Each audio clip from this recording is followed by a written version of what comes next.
Hermanos, gracia y paz de nuestro Señor Jesucristo sea en los corazones de cada uno de los santos.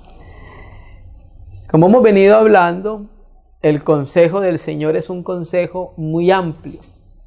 Y el Señor, por el Espíritu Santo, cada vez que nosotros nos acercamos a su palabra, cada vez nos va a mostrar un poco más acerca de ese consejo que Él tiene para que nosotros en la iglesia lo conozcamos. Él nos ha dejado su palabra, nos ha dejado su espíritu y nos ha provisionado de todo lo que necesitamos en Jesucristo para poder entender su palabra. La obra de nuestro Señor Jesucristo fue una obra de provisión. Cristo hizo una provisión para nosotros cuando se encarnó. Cristo hizo una obra de nosotros de provisión cuando murió. Cristo hizo una obra de provisión para nosotros cuando Él resucitó. Y Cristo hizo una obra o está haciendo una obra de provisión que ascendió. ¿Cuándo ascendió? Entonces el Señor Jesucristo nos ha provisto de todo lo que nosotros necesitamos como creyentes para entenderlo. Y empezamos a entender su obra, empezamos a entenderlo a Él desde que Él asciende cuando nos da su Espíritu. Recuerda que la Escritura ha dicho, el Señor Jesús, que el Espíritu nos iba a llevar a toda verdad, a toda realidad. Es el Espíritu en nosotros el que nos va a llevar a conocer a Dios. Es el Espíritu porque la Escritura dice en 1 Corintios, ¿quién conoció las cosas profundas de Dios sino el Espíritu de Dios que está en Dios? Entonces, como el Espíritu de Dios está en Dios y conoce las cosas profundas de Dios, nos la comunica a nosotros por el Espíritu que está en nosotros. Hay que hacer una excepción. Deuteronomio 29:29 dice, las cosas secretas pertenecen a nuestro Dios y las reveladas para tus hijos. Entonces hay cosas que son propias de Dios que nunca le revelará a los hombres y tampoco a sus hijos. Pero las reveladas son para ¿quiénes? Para nosotros, los que hemos creído en nuestro Señor Jesucristo. Hoy vamos a compartir algo relacionado con la obra del Espíritu Santo en medio de nosotros. Vamos a ir a Apocalipsis, capítulo 1, versículo, vamos a leerlo desde el 12 hasta el versículo 16 y luego vamos a leer el versículo 20. Cuando nosotros queremos conocer el proceder de Dios para las iglesias, cuando nosotros queremos conocer la constitución de las iglesias por Dios, no hay una fuente más segura a la cual nos guiará el Espíritu Santo que esa su palabra. Si nosotros queremos conocer cómo procedía la iglesia, cómo eran constituidas las iglesias, cómo funcionaban las iglesias, debemos acercarnos a la palabra, que la palabra es la que nos va a dar luz a nosotros de la realidad de la iglesia, ¿cierto? Por eso siempre hay que estar atento al Espíritu y a su palabra para conocer los movimientos de Dios en medio de su casa. Vamos a hablar y vamos a considerar un poco la iglesia, ¿cierto? Cuando estuvimos viendo la serie la iglesia y la obra, el gobierno y su administración desde la perspectiva bíblica, la primera reunión que estuvimos considerando era ¿qué es la iglesia? ¿Cierto? Y hoy vamos a considerar algo relacionado con la iglesia y la comunión de la iglesia. Vamos a considerar algo de la iglesia y de la comunión de la iglesia, entendiendo lo que Dios ha dicho en su palabra en relación con la comunión. La comunión es algo vital para la iglesia. Un creyente sin comunión es un creyente que todavía no ha entendido lo que Dios ha querido en su palabra. ¿Por qué decimos esto, hermano? Dios a nosotros los creyentes nos ha introducido en una comunión que Él tiene, ha tenido y tendrá eternamente con su Hijo. Mire la importancia de la comunión. El Padre con el Hijo han tenido una comunión eterna por el Espíritu Santo. y a la iglesia la ha introducido en esa comunión. Entonces, si Dios ha tenido una comunión ininterrumpida con su Hijo por el Espíritu, ya empezamos nosotros a considerar lo importante de la comunión para la iglesia. No es algo menor. Si es algo que es constante en Dios, pues la iglesia, cuando mira a Dios y mira la comunión interna que hay entre el Padre y el Hijo por el Espíritu, nosotros debemos prestar atención y dar importancia a ese aspecto de la iglesia que es la comunión. Apocalipsis capítulo 1, versículo 12. El Señor ha resucitado. Más o menos después de unos 30 años se le aparece a Juan, el apóstol, en la isla de Pasmos, donde él estaba exiliado por causa del testimonio del Señor. Y vamos a leer el versículo 12. Recuerda que Juan en el versículo 4 escribe al Señor le dice a Juan que le escriba a las 7 iglesias que están en Asia, ¿cierto? Llegamos al versículo 12. Le habló una voz y el versículo 12 dice: me volví para ver la voz del que hablaba conmigo. Cuando Juan se vuelve, lo primero que ve nos lo va a relatar. Y vuelto, vi 7 candeleros de oro. Y en medio de los 7 candeleros, a uno semejante al Hijo del Hombre. Acá hay 2 aspectos que vamos a mirar. El primero, candelero. Cuando hay un creyente que conoce la palabra de Dios y lee candelero, inmediatamente debe haber una relación al Antiguo Testamento.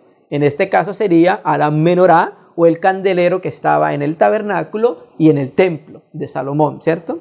Y el segundo aspecto es que Juan, que conoció tan cerca al Señor que se le recostaba en el pecho, Juan, el que corrió hacia la tumba y llegó de primero para ver si era verdad que el Señor había resucitado, Juan, que fue tan cercano al Señor, cuando ahora lo ve resucitado, dice algo semejante al Hijo del Hombre.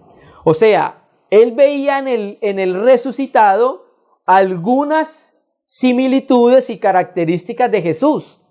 Porque recuerda que cuando el Señor Jesús estuvo en los días de su carne, el mismo Señor Jesús que decía, el Hijo del Hombre, él mismo se identificó como el Hijo del Hombre. El Hijo del Hombre no vino para ser servido, sino para servir. Entonces, por eso Juan, cuando lo ve, dice, este que yo vi es semejante al Hijo del Hombre. O sea, tiene cierta similitud ¿a quién? A Jesucristo, ¿cierto? Pero ahora lo ve semejante, ¿es por qué? Porque la Escritura dice que si nosotros conocimos a Jesús según la carne, ya no lo conocemos así. Si no lo conocemos ¿cómo? Según el Espíritu. Por eso cuando Jesús resucitó y se le apareció a algunos discípulos, los discípulos no lo reconocían. ¿Por qué? Porque ellos conocían a Jesús nacido de María. Y el que les aparecía era el resucitado.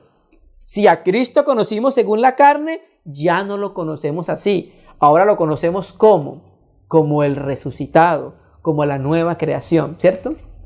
Y esto es lo que está pasando con Juan. Juan lo está viendo en toda su gloria y dice, semejante al Hijo del Hombre, vestido de una ropa que llegaba hasta los pies. Esta palabra de una ropa que llegaba hasta los pies es una única palabra en el griego y es la palabra griega poderes. Así es la palabra griega, una sola palabra, que significa que está vestido con una ropa alrededor que lo cubre todo. Ceñido por el pecho con un cinto de oro, su cabeza y sus cabellos eran blancos como blanca lana y como nieve, y sus ojos como llama de fuego, o sea que lo escudriña todo. Sus pies semejantes al bronce bruñido, o sea que pasó por el juicio, refulgente como en un horno, y su voz como estruendo de muchas aguas. Tenía en su diestra 7 estrellas, y de su boca salía una espada aguda de 2 filos, y su rostro era como el sol cuando resplandece en su fuerza. Entonces dijimos en el versículo 12 que cuando Juan se volteó vio 7 candeleros de oro. Y en el versículo 16 dice que tenía 7 estrellas en su diestra. Entonces vamos a mirar por la misma revelación de Jesús, no de Juan y no de ningún ángel, por la misma revelación de Jesús, qué significan los 7 candeleros y las 7 estrellas. Versículo 20. El Señor Jesús le dice: el misterio de las 7 estrellas que has visto en mi diestra y de los 7 candeleros, 2 puntos. Las 7 estrellas son los ángeles de las 7 iglesias, y los 7 candeleros que has visto son las 7 iglesias. Por causa de la revelación del Señor, nosotros sabemos entonces que los candeleros hace referencia a las iglesias. Los candeleros, que eran 7, entonces hacen referencia a las 7 iglesias que estaban en Asia, ¿cierto? Un candelero por ciudad, ¿cierto? Eso lo conocemos entonces por la revelación de la palabra. Entonces, vamos a mirar este aspecto de la comunión de la iglesia de una manera tipológica utilizando el candelero, ¿cierto? No vamos a hablar todo lo que dice el candelero, solamente vamos a ver un aspecto del candelero, 1 o 2 aspectos. El hermano Pablo David presentó en el campamento de la costa una descripción acerca de la revelación del candelero, para que los hermanos que quieran investigar e indagar en eso. Vamos a Éxodo entonces, capítulo 21, y vamos a mirar el texto correspondiente cuando Dios le pide a Moisés que haga un candelabro o un candelero de oro. Entonces recuerde, el candelero es 1 por ciudad, ¿cierto? 7 candeleros, 7 iglesias. Los 7 candeleros son las 7 iglesias. Un candelero por ciudad. Ahí empezamos nosotros a ver el propósito de Dios. Dios quiere establecer un candelero por ciudad. Dios quiere una iglesia por ciudad. Y vamos a ver entonces un aspecto de la comunión de la iglesia en la ciudad. Éxodo 25, versículo 31. Entonces, en el 25:1, el Señor empieza a decirle a Moisés que le va a pedir al pueblo ciertos materiales como provisión para levantar el candelero, el tabernáculo de reunión. Y llegamos al capítulo 25, versículo 31, y hay un subtítulo que dice: el candelero de oro. Y ahí mismo tiene, entre paréntesis, los que tienen Reina y Valera del 60, Éxodo 37, del 17 al 24, quiere decir que es la segunda parte donde se habla del candelero, pero en esa segunda parte lo que se muestra es cómo se va a llevar a cabo la obra. Aquí Dios pide y en Éxodo 37 muestra cómo se lleva a cabo el levantamiento de esa obra. Vamos a leer entonces el versículo 1. Vamos a hablar entonces de los portadores de la lámpara, el candelero. Vamos a ver un aspecto local de la iglesia. Harás además, ¿por qué además? Porque ya le había dicho que hiciera la mesa de los panes de la proposición, ya le había dicho que hiciera el arca del pacto. Harás además un candelero de oro puro. En el tabernáculo de reunión habían 2 utensilios que eran de oro puro, que era la tapa del propiciatorio de oro puro y era el candelero, la menorá, era de oro puro. Y Dios nos estaba enseñando con estos minerales lo que iba a hacer en la iglesia. Para que la iglesia sea iglesia debe tener oro. Si no tiene oro no es iglesia. Para que sea iglesia debe tener oro. Y el oro hace referencia al espíritu, a la naturaleza divina de Dios, ¿cierto? Entonces por eso Dios nos dice muy claro: lo harás de oro puro, labrado a martillo. Por eso es que nosotros hay veces recibimos martillazos, porque Dios está trabajando en la iglesia. Recuerda, un candelero por ciudad, Apocalipsis lo acabamos de leer, y el candelabro se trabaja con martillo. Entonces por eso hay que pedirle al Señor que martille en su casa, porque cuando se martilla se le va dando la forma requerida al candelero. El martillo sirve para eso. Y Jeremías nos dice que el martillo es su palabra, ¿cierto? Harás además un candelero de oro puro, labrado a martillo, se hará el candelero. Y preste atención en lo que nos vamos a centrar. Su pie, su caña, sus copas, sus manzanas y sus flores serán de lo mismo, de oro. ¿Listo? Entonces nos vamos a centrar en la parte que dice su pie. Su pie. En esa parte nosotros nos vamos a centrar para hablar de la iglesia. El pie del candelero hace referencia al lugar donde está plantada la iglesia. El pie del candelero hace referencia a donde se coloca el candelero, el lugar donde se coloca el candelero, en este caso el lugar donde se coloca la iglesia. Ese es el pie, hace referencia a donde está plantado el candelero. Y el candelero tiene un propósito, versículo 37, y le harás 7 lamparillas, las cuales encenderás para que alumbren hacia adelante. ¿Listo? Entonces, Dios establece una iglesia en cada ciudad con el propósito de que esa iglesia alumbre todo lo que se encuentra delante de ella. ¿Cierto? Es el propósito del candelero. Entonces, vamos nosotros hoy a considerar, por medio de la Escritura, la comunión que debe tener la iglesia donde fue colocado. ¿Cierto? Hay una comunión que nosotros tenemos con todos los santos sobre la faz de la tierra, por causa de que tienen el Espíritu de Dios. El que tiene el Espíritu de Dios es nuestro hermano y deberíamos tener comunión con cada uno de los santos sobre la faz de la tierra. Pero hay organizaciones, denominaciones en las cuales nosotros no podemos decirle amén porque se salen del contexto y de la autoridad de la palabra para establecer un límite diferente al límite que Dios ha establecido para cada iglesia, ¿cierto? Entonces, el pie nos está hablando del lugar donde está puesto el candelero. En este caso sería la ciudad. Vamos a mirar Hechos 13, versículo 1. Hechos 13, versículo 1.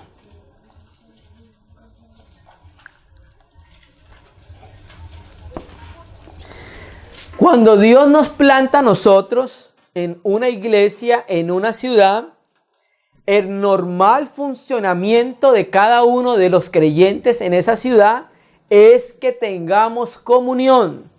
Vuelvo a decirlo. El normal funcionamiento de cada uno de los creyentes que han sido plantados en una ciudad, en una iglesia, en la iglesia, en una ciudad, el normal funcionamiento es que tengamos comunión por el Espíritu Santo alrededor de Jesucristo. El propósito, uno de los propósitos del candelero, aparte de alumbrar, es que cada uno de los santos tengan comunión en el lugar donde Dios nos plantó. Cuando no hay comunión con los hermanos que Dios plantó en cada ciudad, la Escritura nos revela en Primera de Juan, capítulo 1, del verso 8, 9 y 10, que hay un problema de tinieblas. Nos dice así, vamos a leerlo antes de Primera de Juan para no disertarlo, sino para leerlo.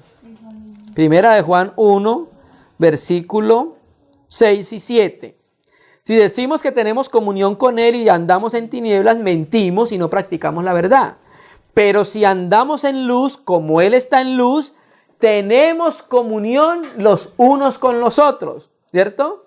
Entonces, ¿qué hace que tengamos comunión los unos con los otros? Cuando andamos en luz.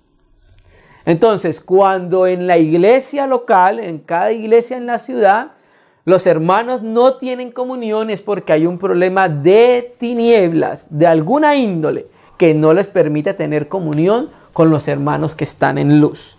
Hechos 13, versículo 1. El texto que íbamos a leer. Hechos 13, versículo 1. Es aquí cuando el Espíritu Santo encomienda a Pablo y a Bernabé para la obra apostólica. Hechos 13:1. Había entonces en la iglesia que estaba en Antioquía. Entonces recuerda, el pie. La iglesia en Antioquía. Ese es el pie. La iglesia plantada, sembrada en Antioquía. Había entonces en la iglesia que estaba en Antioquía profetas y maestros.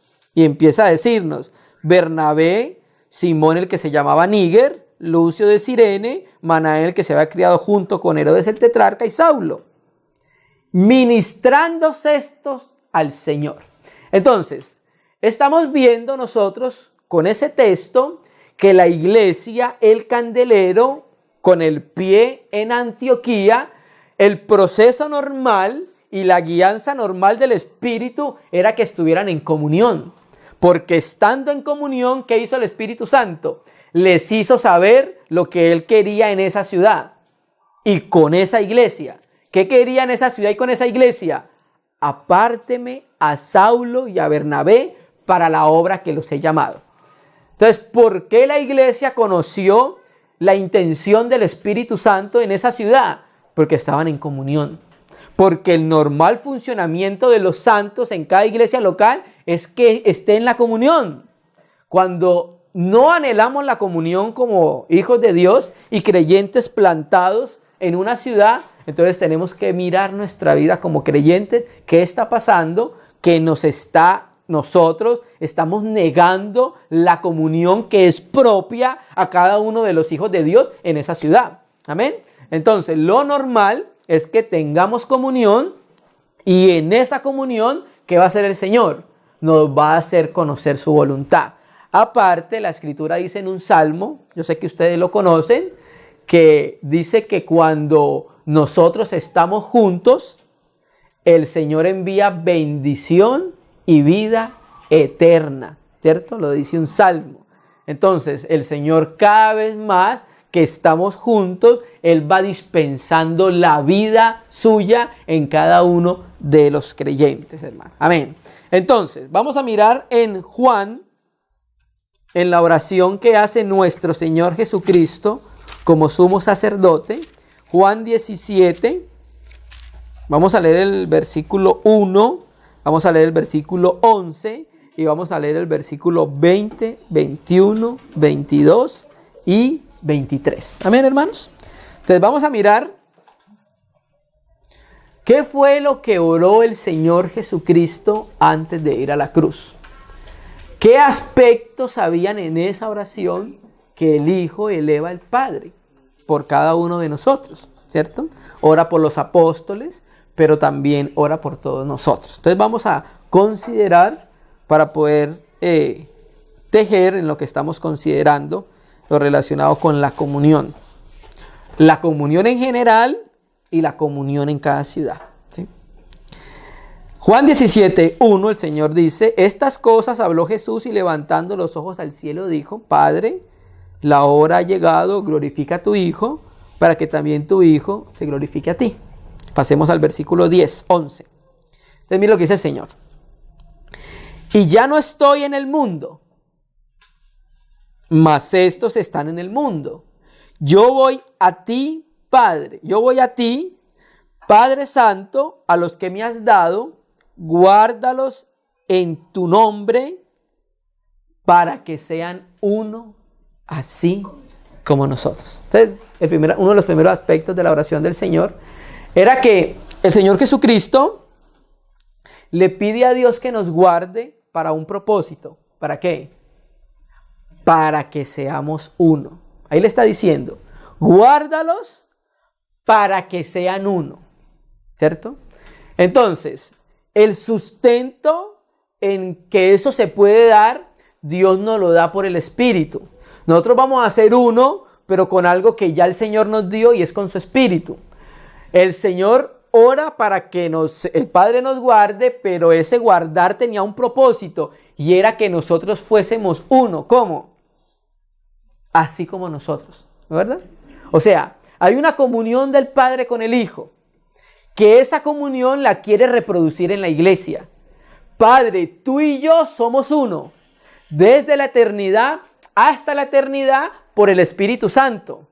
Y yo les he dado el Espíritu para que ellos también puedan participar de esa comunión, para que sean uno como nosotros somos uno, ¿cierto? Entonces es ahí cuando nosotros indagamos que debemos conocer cómo es la dinámica interna de la Trinidad y la comunión que tiene el Padre con el Hijo en el Espíritu, porque así va a ser nuestra comunión como iglesia, hermano. La comunión es una cosa profunda, no es algo menor. Es algo bien profundo porque tiene su raíz en la comunión que tiene el Padre con el Hijo por el Espíritu Santo. Pasemos al versículo 20. Mas no ruego solamente por estos, o sea, por los apóstoles,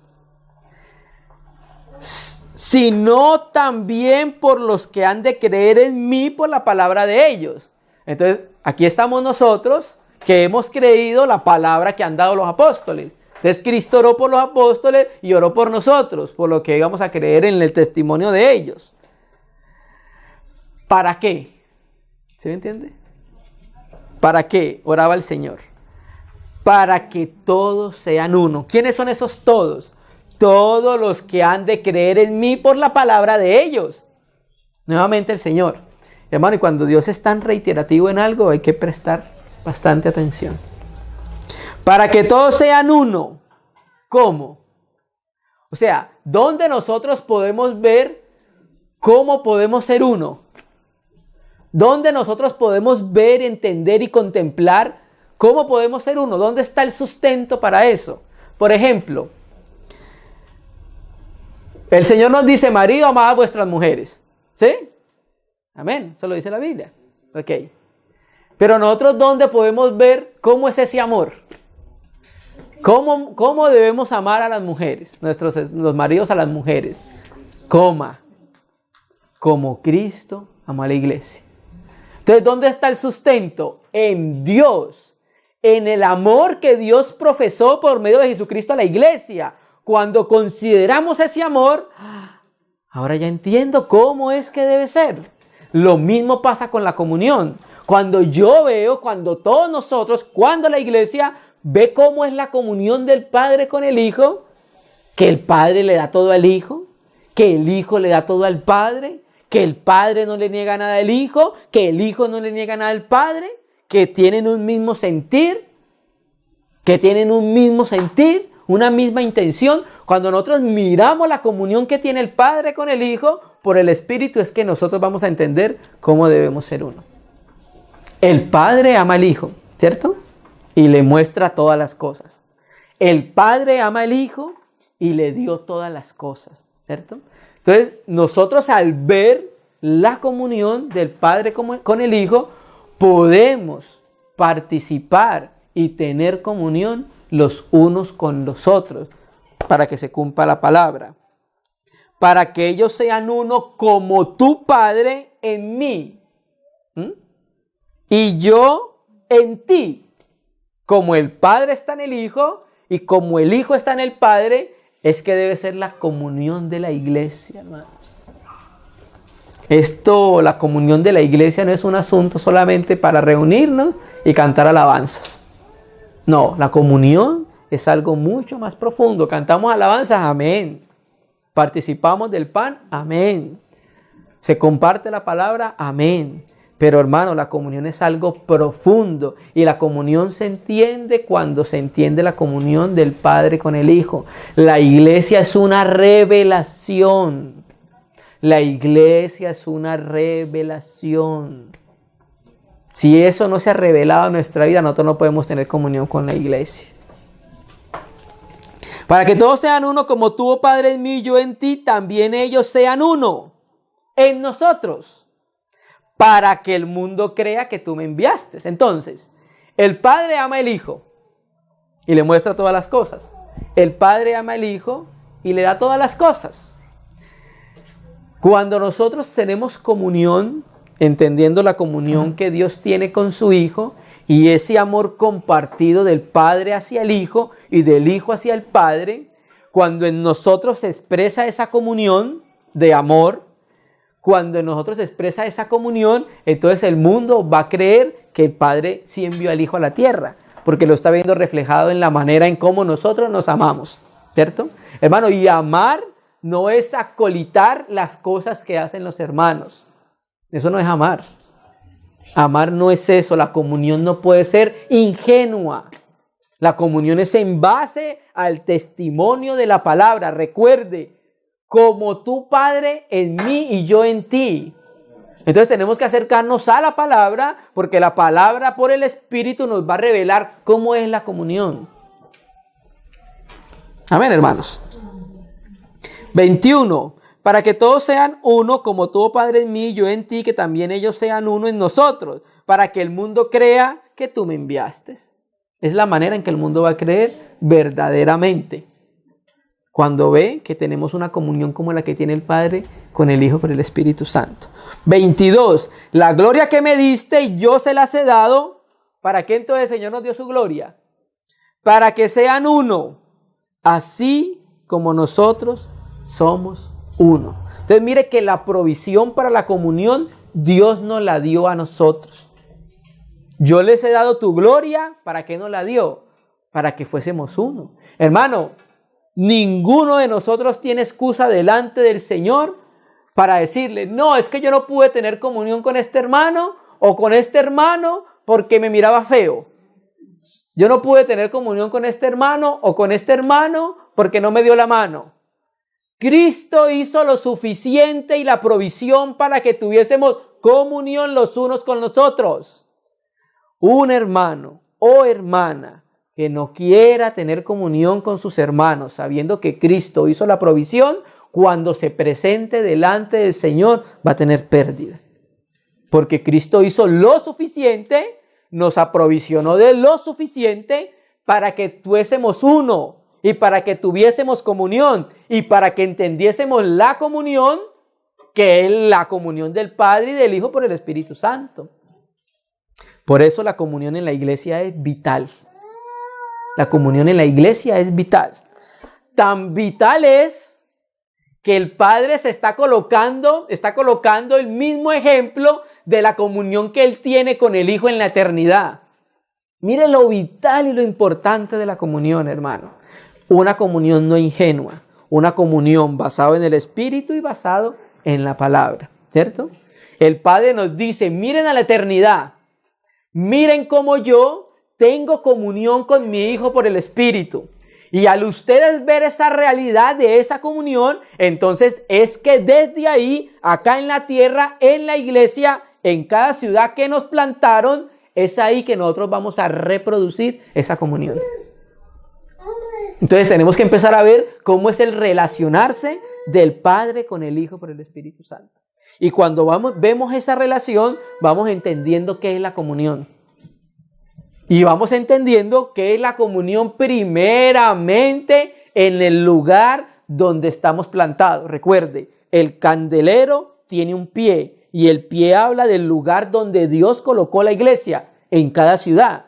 Y el testimonio de la unidad de la iglesia va a empezar ¿en dónde? En esa ciudad.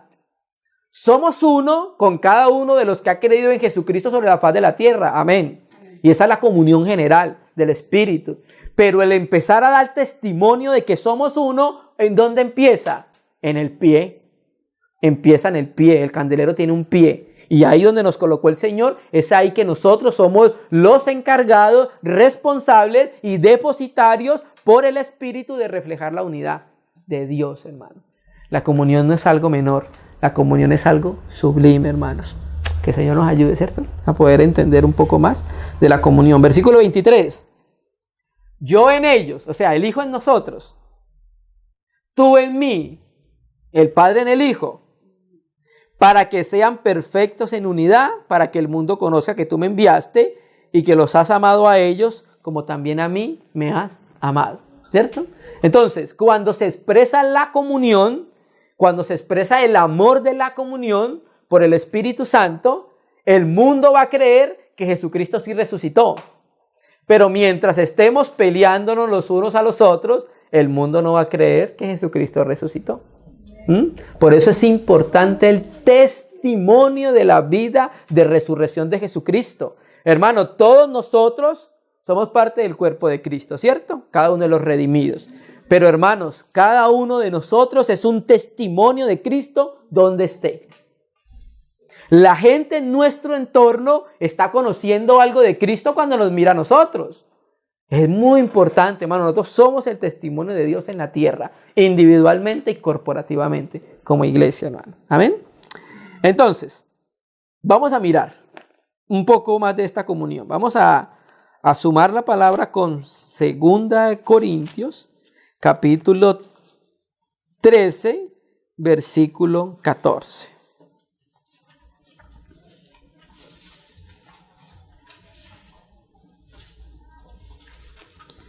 Entonces, para que nosotros pudiésemos entrar en la comunión que Dios nos introdujo, que es una comunión preciosa, y tenemos que decir esto, hermano. Dios no necesitaba tener comunión con nosotros. ¿Por qué? Porque la comunión que siempre ha tenido con su Hijo es una comunión todo suficiente. Ahí no necesitaba agregarle nada a esa comunión. Una comunión completa, una comunión perfecta, una comunión en armonía, perfecta armonía, perfecto amor, perfecta plenitud. El Padre no necesitaba de nosotros. Pero el Padre consideró, nos amó y nos incluyó en esa comunión preciosa que tiene el Padre con el Hijo, hermano. Mire lo vital y lo importante de la comunión de los santos. Primeramente, en el lugar donde fuimos plantados, en este caso, el pie del candelero. 2 Corintios capítulo 13, versículo 14. Aquí primeramente le habla a la iglesia que está puesta en Corinto, ¿cierto? El pie de la iglesia es en la ciudad de Corintios. La gracia del Señor Jesucristo, el amor de Dios, y la comunión del Espíritu Santo sea con todos. Entonces, primeramente esa comunión iba a ser con los corintios, ¿cierto? Ahora pasa el apóstol Pablo por el Espíritu a exhortar a todas las iglesias que leen las cartas a que la comunión del Espíritu Santo sea con todos nosotros. Pero para que se dé esa comunión, ¿qué dice la Biblia? Versículo 14. La gracia de nuestro Señor Jesucristo. Para que nosotros pudiésemos entrar en la comunión, primero tuvimos que haber pasado por la gracia, porque la gracia de Dios nos alcanzó, ¿cierto? Nosotros estamos aquí y cada uno de los creyentes está en Cristo, es porque la gracia de Dios los alcanzó. Y cuando estamos en la gracia de Dios, entonces ahorita el amor de Dios se nos comunica por la gracia que nos fue dada. Vamos a leerlo. La gracia del Señor Jesucristo, el amor de Dios, ¿cierto? Entonces, el Señor nos dio gracia, por eso estamos acá, por eso estamos vivos. El Señor nos dio gracia. Y ahora por su gracia derramó su amor en nosotros, hermano. Amén.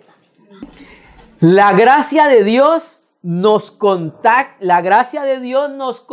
al amor de Dios. La gracia de Jesucristo nos contacta al amor de Dios. Y en ese amor de Dios entonces es que nos introduce en la comunión del Espíritu Santo.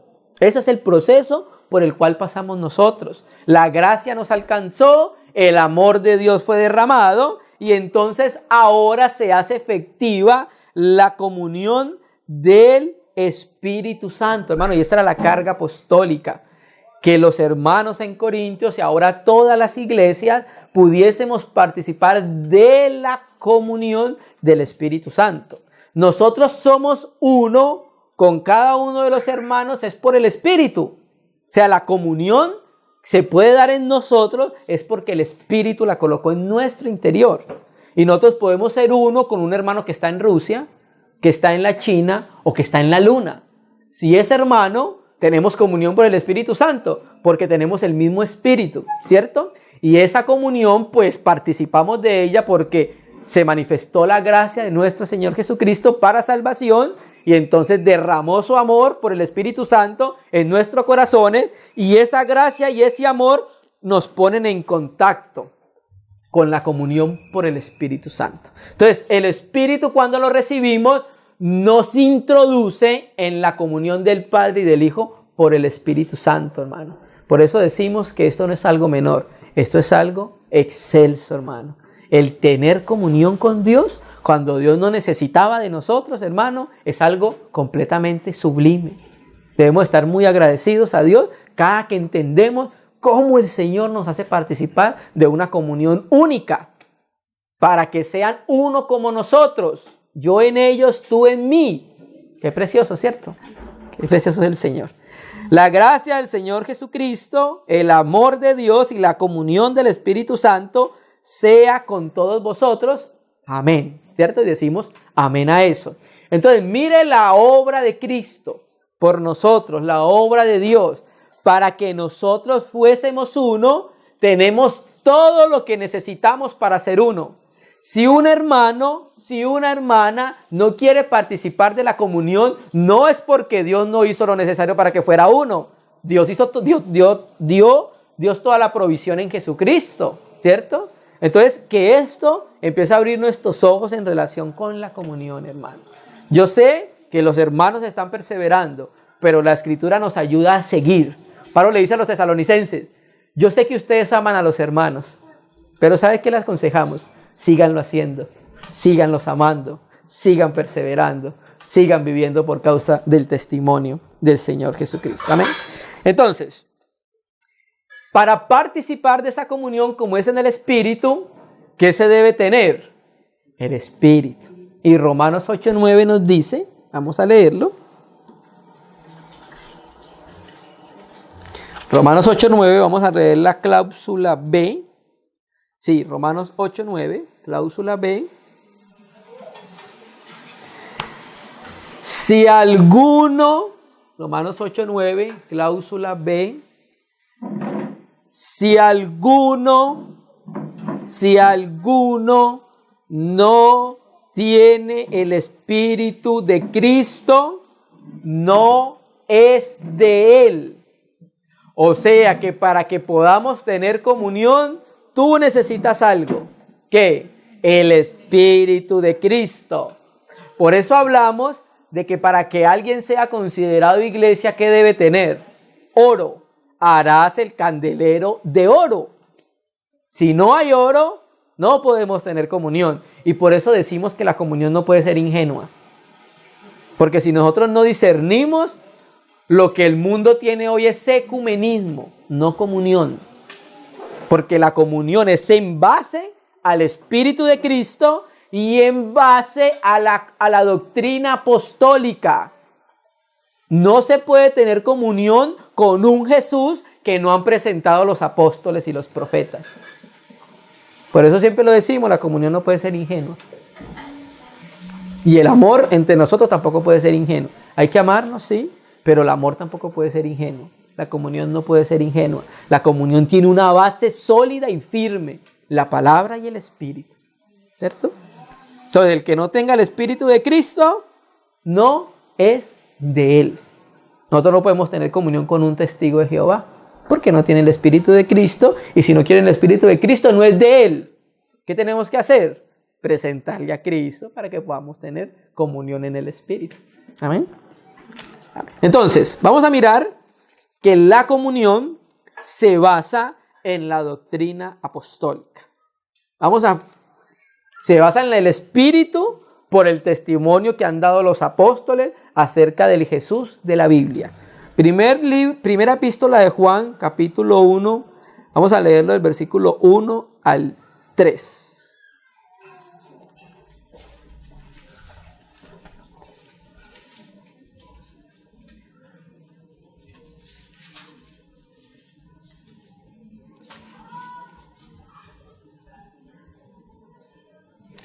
Amén, hermanos. Primer libro de Juan, primera epístola de Juan, capítulo 1, versículo 1. Juan va a empezar a hablar de la misma manera que habla en las cartas, en el Evangelio de Juan. lo que era desde el principio. Recuerda Juan 1:1, en el principio. Lo que hemos oído, lo que hemos visto con nuestros ojos, lo que hemos contemplado. Mirar es diferente a contemplar. Y palparon nuestras manos tocante al verbo de vida. Entonces mire, para Juan, ¿qué significaba conocer a Cristo? Para Judas no significaba lo mismo. Para Judas era un hombre que no fue capaz de salvarnos del ejército romano. Para Judas fue un hombre que pensó que iba a traer un gobierno en el cual derrotaría a los romanos y establecería el reino de Dios. Para Judas fue un hombre en debilidad. Pero para Juan era el verbo de la vida.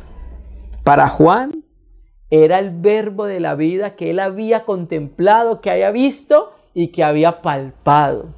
Había visto, lo había contemplado, había tocado al verbo de la vida. Ese era para Juan. Versículo 2.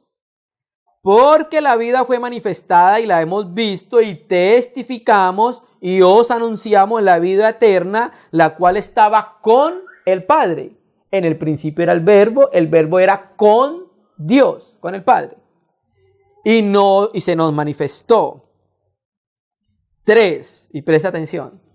Lo que hemos visto y oído, eso os anunciamos. ¿Cierto? Entonces, ¿cuál es el testimonio apostólico? El testimonio apostólico es lo que ellos experimentaron con Jesucristo. Eso es lo que es el testimonio apostólico.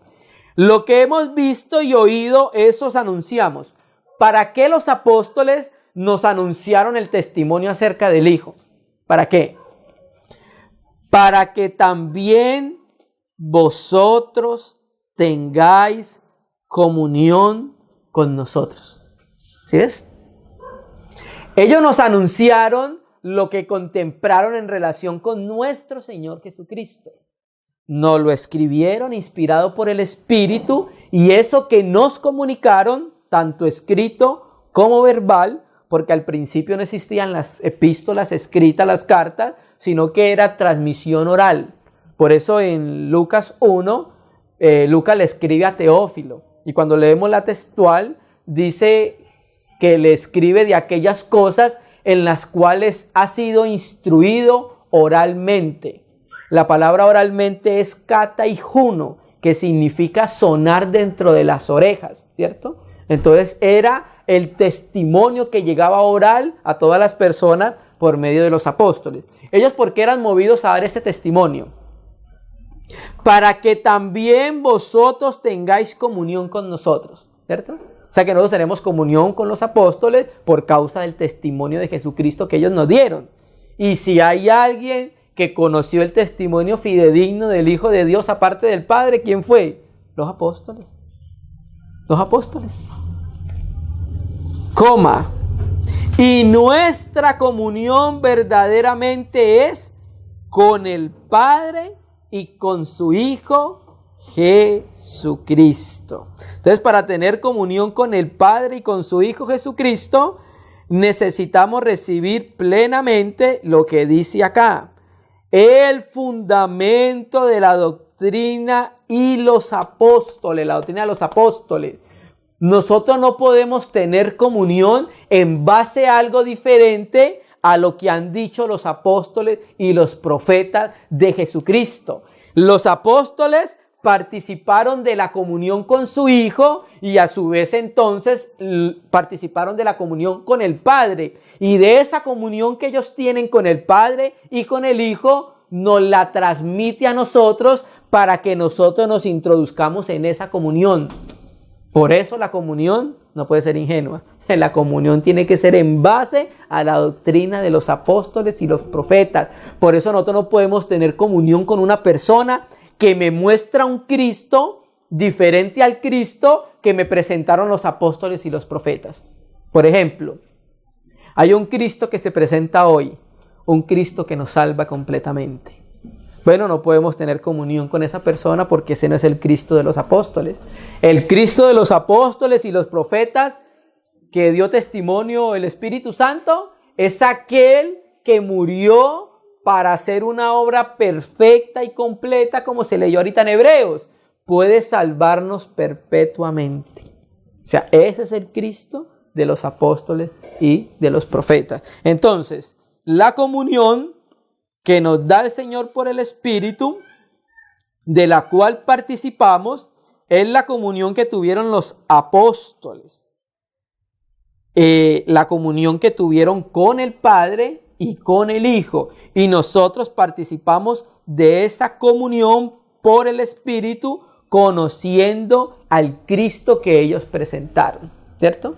Porque estando en un Jesucristo diferente, pues no podemos tener comunión, porque esa no es la comunión apostólica, esa no es la comunión que tuvieron los apóstoles y los profetas por el Espíritu Santo. Amén, hermanos. Entonces vamos a pasar a 1 Tesalonicenses.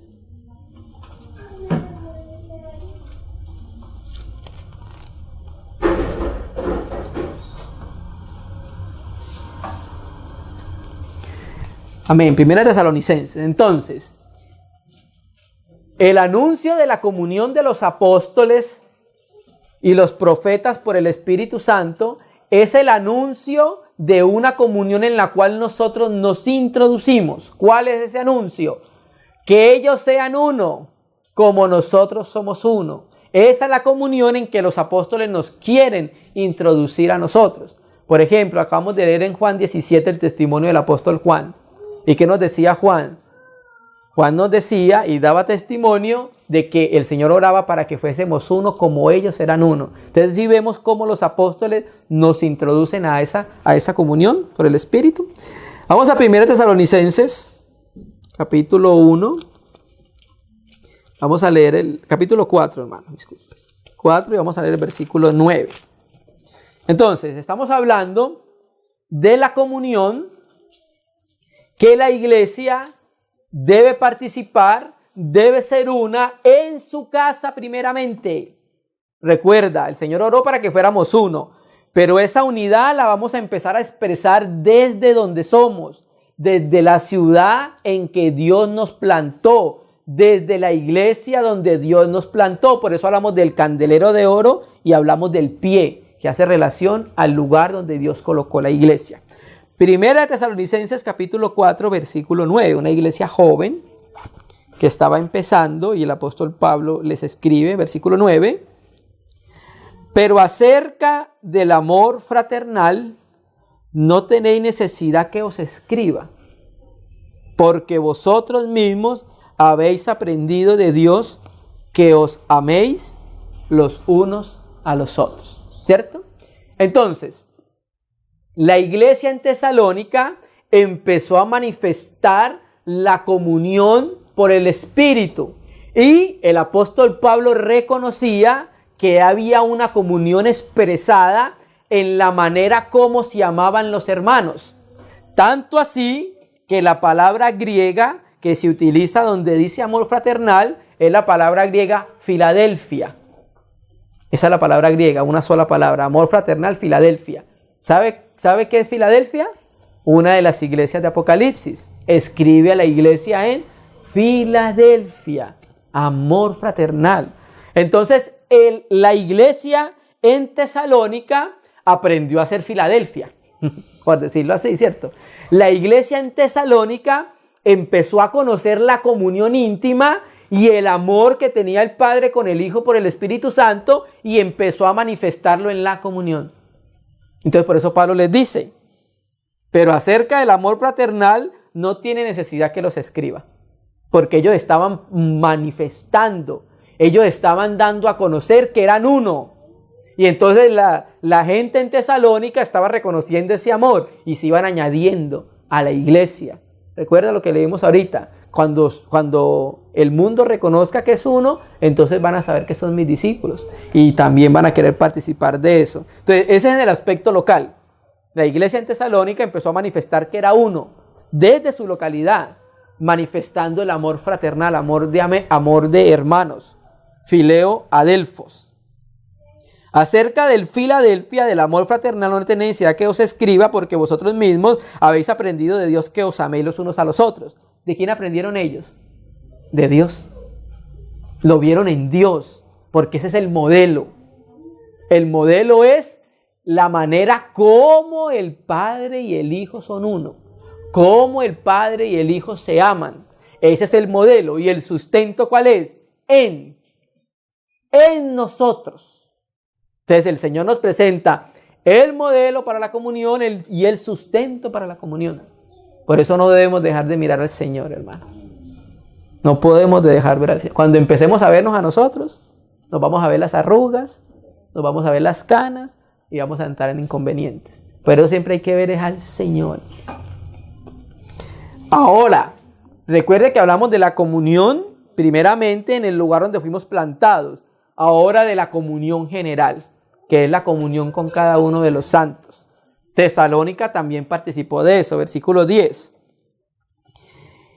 Y también que os améis los unos a los otros y el amor fraternal, y también lo hacéis así con todos los hermanos que están por toda Macedonia. Entonces, Macedonia era el distrito. Grecia estaba dividido entre Acaya y Macedonia. Y Macedonia tenía muchas iglesias, ¿cierto? Y Tesalónica estaba participando de lo que aprendió de Dios, de amarse fraternalmente, de esa unidad del Padre y del Hijo y de esa comunión, y empezó a manifestarla con Macedonia. Tesalónica aprendió del Señor eso, lo experimentaba en su casa, y de eso que experimentaba entonces empezó a participar de toda Macedonia. Y las hermanos en Macedonia empezaron a reconocer a la iglesia en Tesalónica como una iglesia que se amaba, como una iglesia que manifestaba la unidad. Eran uno, porque habían visto al Señor, porque el Señor aprendieron. Entonces, por eso nosotros instamos tanto en la comunión local y extralocal, ¿cierto? Por eso instamos en que debemos estar en comunión local y en comunión general con cada uno de los santos. Pero naturalmente hay cosas en las cuales nosotros no podemos decirle amén.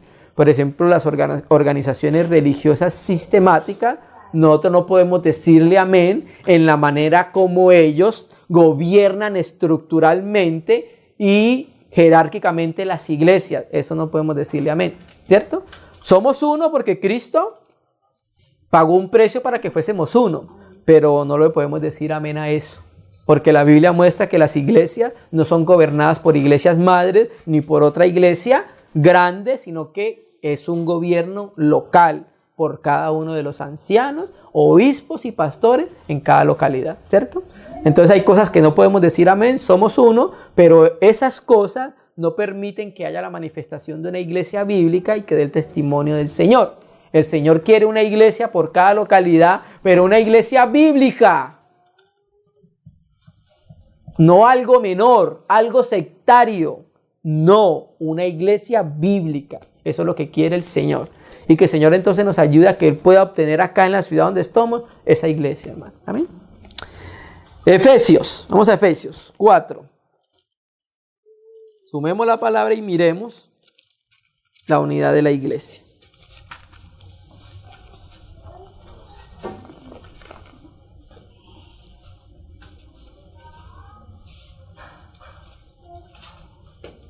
Efesios 4, versículo 1. A lo que dice el apóstol Pablo, hablando a los hermanos en Éfeso. Efesios 4, capítulo 1. Capítulo 4, versículo 1. Amén, hermano, ¿lo tenemos? Yo pues, preso en el Señor, os ruego que andéis como es digno de la vocación con que fuisteis llamados, con toda humildad y mansedumbre, soportándoos con paciencia los unos a los otros. ¿Pero cómo? En amor. Es la única manera, en amor, que nos podemos soportar, ¿cierto? Y soportar también ayudar a llevar las cargas. 3, aquí la parte donde queremos llegar de la comunión.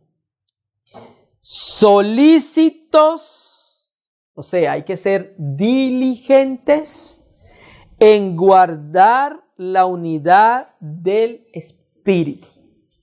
O sea, el Señor nos dio la unidad del Espíritu, porque es que somos uno por causa de la comunión del Espíritu.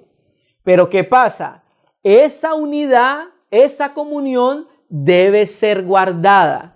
Y le escribe el Espíritu Santo a los Efesios y nos exhorta a nosotros hoy: guarden la comunión. Solícitos en guardar la comunión que el Espíritu nos dio. Pero recuerde, la comunión es en base al Espíritu y en base a la palabra. La comunión no puede ser ingenua. En base al Espíritu y en base a la palabra, hermano. Hay hermanos que a mí se me acercan. Una vez se me acercó un hermano y me dijo que visitaba X iglesia. Vamos a suponer la iglesia en Shanghái.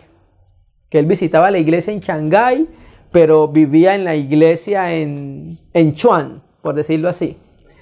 Y el hermano, yo le preguntaba: ay, qué bueno, o sea que tú te reúnes con los hermanos en Chuan, ¿cierto? Entonces me decía: no me reúno con los hermanos en Chuan. Pero yo no entiendo. Trabajas en Shanghái y no te reúnes con los hermanos en Chuan. Entonces, cuando no tenemos comunión con los hermanos que Dios nos colocó, hay un problema de tinieblas. De alguna manera, hay tiniebla que no le permite tener comunión con sus hermanos que están tratando de presentar el testimonio bíblico, hermano.